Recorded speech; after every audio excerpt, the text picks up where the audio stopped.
Oi, gente, como é que vocês estão? Como é que vocês estão se saindo? Como é que tá a cabeça de todo mundo? A gente vai conversar hoje sobre vários assuntos, vários mesmos, alguns mais sérios e outros mais relax, para a gente dar uma desaliviada na cabeça também e pensar em outras coisas, né? Que acho que isso é importante, senão a gente enlouquece nesse momento. A primeira coisa que eu quero falar com vocês é a respeito da carência que a gente está sentindo. E não é carência só do cabra, não. Porque eu vejo que tem muita gente que está se relacionando com homens, por exemplo, que têm filhos, né? Ou moram com os pais que são mais velhos. Ou eles são hipocondríacos mesmo e querem seguir exatamente o protocolo direitinho, ou porque está seguindo de fato aquilo que os governos estão passando, que é para ficar em casa isolado, cada um na sua casa, que eu também acho certo nesse momento. Acho que é importante cada um fazer um pouquinho de sacrifício. E aí, muitas vezes, eu estou vendo muito comentário aqui no canal de homens reclamando que as mulheres não querem se encontrar com eles, não querem ir na casa deles, ou não querem que eles vão até a casa delas, e vice-versa. Mulheres também reclamando, falando que eu acho que eu estou namorando com um homem muito individualista, mas esse momento é um momento complicado mesmo. Por exemplo, se ele tem filhos ou ela tem filhos, cada um vai querer proteger os seus. Isso não significa que a pessoa não goste de você ou não te ame. Isso cria uma carência muito grande, carência física até da pessoa. Mesmo que a pessoa esteja presente ali 100% do dia no WhatsApp, conversando, fazendo chamada de vídeo, o que seja. Mas o fato de você não ter contato físico com a pessoa, isso acaba gerando uma carência maior. As pessoas têm uma tendência a cobrar mais, a querer fazer mais DR, a entrar em desespero, começar a achar que tem outra pessoa junto, e não tem. Na verdade, o momento é um momento difícil, é um momento complicado, e eu acho que vale a pena todo mundo fazer um pouquinho de sacrifício agora. E aí eu entro até no segundo tópico do que eu queria conversar com vocês. Eu estava conversando esses dias com uma colega aqui nossa do canal, a Márcia, a gente até bateu boca, de leve, mas a gente bateu. Mas ela tem razão nas coisas que ela fala, né? Acho que os dois lados têm razão e a gente está numa sinuca de bico aqui. Por quê? Porque a gente sabe, já está comprovado, que precisa fazer o isolamento das pessoas, né? A gente precisa fazer que muitos países estão chamando de lockdown, ou seja, cada um fica na sua casa e ninguém sai. Aí, num período de 2 semanas, 3 semanas, um mês, para todo mundo ficar em casa para a gente tentar conter essa epidemia. Eu sei que muita gente fala o seguinte: ah, mas só morre velhinho. Isso não é verdade, né? A gente está falando aqui, por exemplo, do grupo de risco. Quem que é o grupo de risco? O grupo de risco são maiores de 60 anos ou que possuem alguma doença crônica pré-existente, alguma doença autoimune, enfim, que possa vir a agravar o caso. Só que tá, acima dos 60 anos é fácil a gente saber porque tá lá no RG, né? Agora, uma doença pré-existente, você sabe se você tem alguma coisa? Você não sabe, né? Uma crise uma apendicite, por exemplo, você pode ter, não é? Ah, não vai ser agravado por coronavírus, mas se você precisar de um leito no hospital, para ir para uma sala de cirurgia, um leito de UTI, você não vai ter. É esse que é o grande problema, é isso que a gente está tentando fazer hoje, tentando achatar essa curva. Ao invés de todo mundo ficar doente ao mesmo tempo e não ter leito para todo mundo, quando a gente fala de leito, não é leito só para os pacientes que estão com a Covid. Mas pacientes, por exemplo, que tem uma crise de apendicite, precisa de um leito de UTI, não vai ter e vai morrer. Uma pessoa que vai infartar e vai precisar de um leito de UTI e não vai ter. Uma criança que vai se acidentar em casa, uma criança que precisa ser operada das pernas, não vai ter leito. E nem para você, nem para mim, que tem o melhor plano de saúde do Brasil, que tem acesso ao Sírio Libanês e do Einstein. Eu vou chegar lá com meu corpinho e vou falar se eu preciso de um leito. Não tem. Não tem, porque todo mundo que usa o Einstein e o Sírio Libanês no Brasil vai estar lá. Então, eu que sou abaixo de 60 anos, eu não vou ter leito.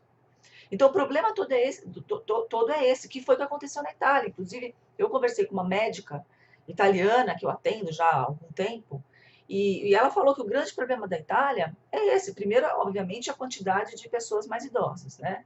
Segundo, que pessoas que estavam infartando, que precisavam de um leito de UTI, não tiveram condições de ser atendidas. E morreram bobamente. Não pelo Covid, mas em decorrência de toda a pandemia.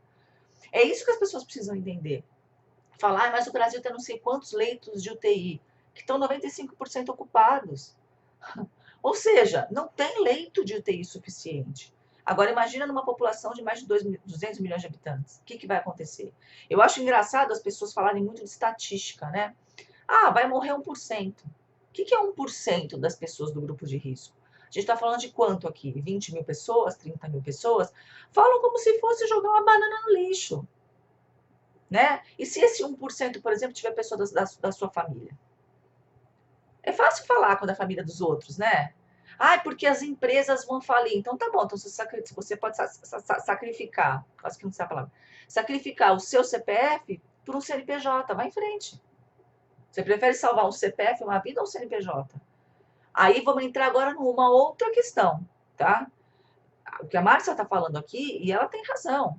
A gente vai provavelmente ter uma crise no mundo nunca antes vista na história. Por quê? Porque, precisamente, a gente está falando aqui de 70% do PIB do Brasil são pequenas e médias empresas.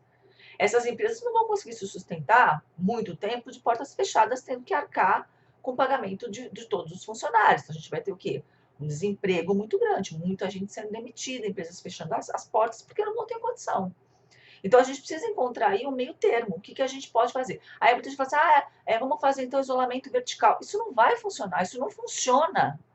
A gente está falando de Brasil, gente. Isso não funciona. Mesmo porque muitos idosos moram junto com seus filhos, com seus netos. Eles também precisam sair na rua para ir no supermercado, fazer compra, para ir em banco. Como é que faz? Né? O grupo de risco, a mesma coisa. Então, eu não tenho condição de fazer isso, não vai dar certo aqui no Brasil. Então, essa não é a melhor solução. Inclusive, eu assisto muito os jornais da meia-noite, que é meia-noite lá na Europa, de Portugal e da Itália. Apareceu o líder italiano falando que ele se arrependeu de ter afrouxado a quarentena. Porque foi assim um período, porque assim, eles começaram a fazer a quarentena, e aí resolveram falar, estamos exagerando. E eles deram uma afrouxada na quarentena. Aí, não me lembro, acho que tinham 17 mortes. E de 17 mortes, ele deu um pulo para 3 mil mortes. Para não sei quantos mil casos. Então, ele fala que ele se arrepende muito de ter afrouxado essa quarentena. E é justamente o que o nosso presidente está querendo fazer aqui. Eu entendo o lado dele de pensar nos empregos, de pensar na economia, mas acho que em primeiro lugar vem a vida. A gente está lidando numa guerra, uma guerra invisível, que é contra um vírus, é uma guerra. A gente está vivendo uma guerra. Infelizmente é isso. Então não adianta a gente ter aquele pensamento. Não estou aqui criticando o presidente, não. Eu acho que ele tem boas intenções, eu acho que ele sempre teve boas ideias para o Brasil. Não é isso. Não estou aqui falando de esquerda ou de direita, porque eu acho que os dois lados têm boas ideias também. Mas o que eu estou falando é, não adianta vir com aquele pensamento de que, eu vou deixar a população, 80% da população pegar e se imunizar, né? Desses 80% que vão pegar, tudo bem que vai morrer 20 mil pessoas, 30 mil pessoas. Numa guerra também tem baixas, né? Então, é fácil falar quando a gente está falando da família dos outros. Agora, imagina se nessas 20, 30 mil pessoas está o seu filho, que não vai ter um leito para deitar, se acontecer alguma coisa com ele, ou se de repente ele contraiu o Covid, e de repente o organismo dele, por algum motivo, a imunidade não funcionar. Isso evoluir para um quadro mais grave, ele morrer, seu irmão, sua irmã, sua mãe, seu pai, pessoas que você ama, seu marido, sua esposa. Então é fácil falar quando você pensa só naquele velhinho lá, aquele velhinho lá que mora na outra esquina, que você não tem contato. Agora, imagina 20, 30 mil pessoas com pessoas da sua família.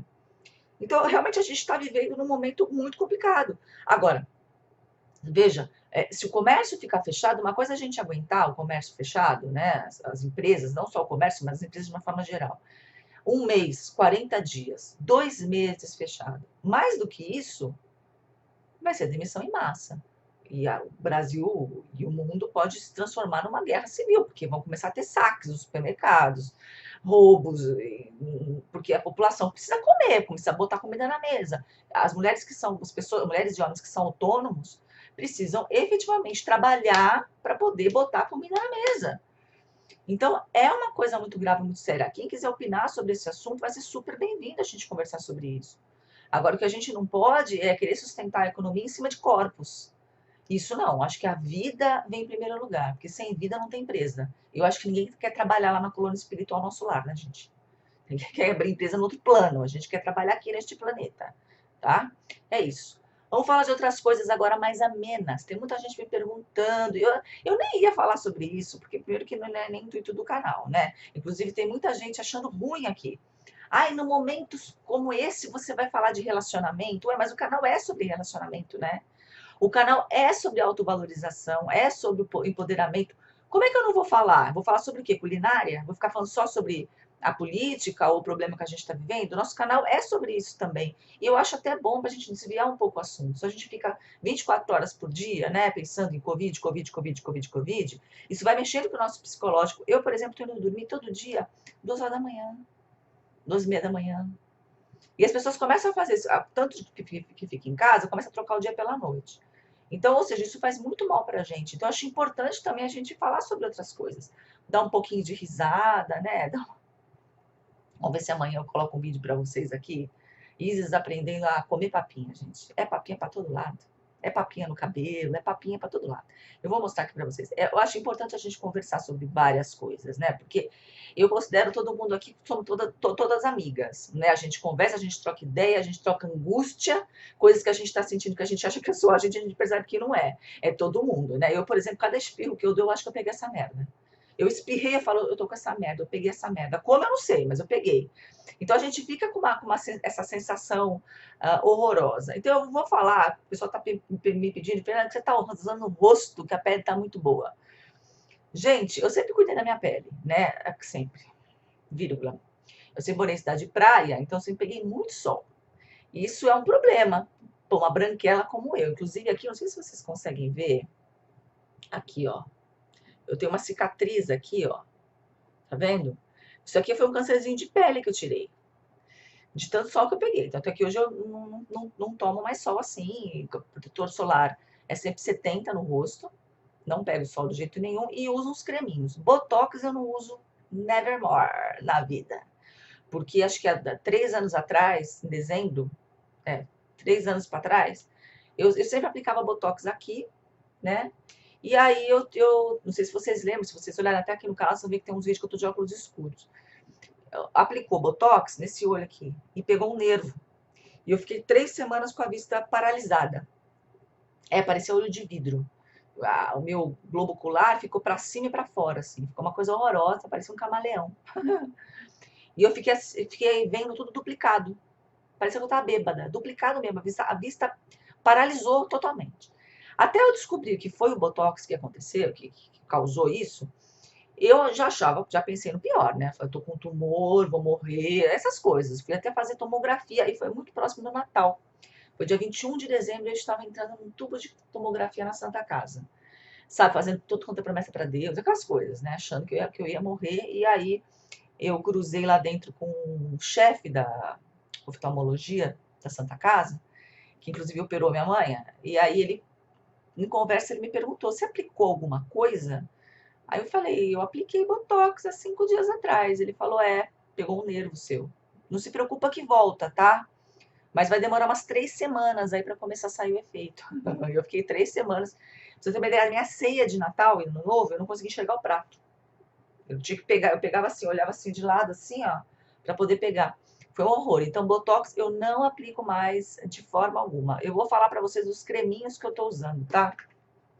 Esse aqui é maravilhoso. Esse aqui, ó. Cicaplast Balm B5 da La Roche. É excelente. Esse creminho aqui eu passo debaixo dos olhos. Ele dá uma super hidratada e não é caro, tá? Outro da mesma marca que eu uso, esse aqui. Eu dou aquela famosa, né? Um dia eu uso esse aqui, que é um sérum, muito bom também, da mesma marca. E no outro dia, gente, eu uso esse aqui,